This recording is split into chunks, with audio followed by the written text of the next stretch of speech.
ಖಾರ ಬಣ್ಣ ಮತ್ತು ರುಚಿ ಆಚಿ ಚಿಲ್ಲಿ ಪೌಡರ್. ಬೆಳಗಾವಿಯಲ್ಲಿ ಇಂದು 2ನೇ ದಿನದ ಚಳಿಗಾಲದ ಅಧಿವೇಶನ ಆರಂಭವಾಗುತ್ತೆ. ಇಂದಿನಿಂದ ಕಾವೇರತ್ತೆ ಉತ್ತರ ಕರ್ನಾಟಕದ ಚರ್ಚೆಯ ವಿಚಾರ. ಇನ್ನು ಚಳಿಗಾಲದ ಅಧಿವೇಶನ ಉತ್ತರ ಕರ್ನಾಟಕದ ಚರ್ಚೆಯ ಕಾವೇರಲಿದೆ. 3 ದಿನಗಳವರೆಗೆ ವಿಧಾನಮಂಡಲದಲ್ಲಿ ಈ ಬಗ್ಗೆ ಚರ್ಚೆಯಾಗುತ್ತೆ. ಉತ್ತರ ಕರ್ನಾಟಕದ ಸಮಸ್ಯೆಗಳ ಬಗ್ಗೆ 3 ದಿನಗಳವರೆಗೆ ಚರ್ಚೆಯಾಗುತ್ತೆ. ಸಮಸ್ಯೆಗಳ ಪರಿಹಾರದ ಕುರಿತು ಜನರಲ್ಲಿ ಆಶಾವಾದ ಕೂಡ ಇದೆ.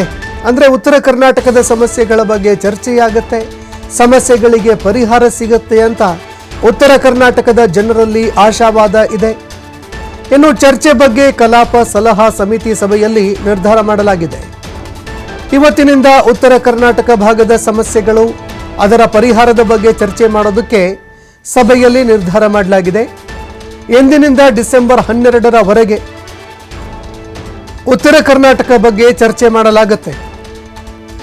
ಉತ್ತರ ಕರ್ನಾಟಕದ ಅಭಿವೃದ್ಧಿ ಕೊರತೆ, ಪ್ರಾದೇಶಿಕ ಅಸಮತೋಲನ, ಕಬ್ಬು ಮೆಕ್ಕೆಜೋಳ ಬೆಂಬಲ ಬೆಲೆ, ರೈತರ ಸರಣಿ ಆತ್ಮಹತ್ಯೆಗಳು, ಕೃಷ್ಣಾ ಮೇಲ್ದಂಡೆ ಯೋಜನೆ, 3ನೇ ಹಂತದ ಆಮೆಗತಿ ಮಹದಾಯಿ ಯೋಜನೆ, ಈ ಬಗ್ಗೆ ವಿಧಾನಮಂಡಲದಲ್ಲಿ ಇವತ್ತು ಚರ್ಚೆ ಆಗತ್ತೆ. ಹೀಗಾಗಿ ರಾಜ್ಯ ಸರ್ಕಾರವನ್ನು ಸುತ್ತುವರಿಯೋದಕ್ಕೆ, ರಾಜ್ಯ ಸರ್ಕಾರವನ್ನು ಇಕ್ಕಟ್ಟಿಗೆ ಸಿಲುಕಿಸೋದಕ್ಕೆ ವಿಪಕ್ಷ ಭರ್ಜರಿ ತಯಾರಿ ಮಾಡಿಕೊಂಡಿದೆ. ಇದಕ್ಕೆ ರಾಜ್ಯ ಸರ್ಕಾರ ಯಾವ ರೀತಿಯಾಗಿ ತಿರುಗೇಟು ಕೊಡುತ್ತೆ ಅನ್ನುವಂಥದ್ದನ್ನು ಕಾದು ನೋಡಬೇಕಾಗತ್ತೆ.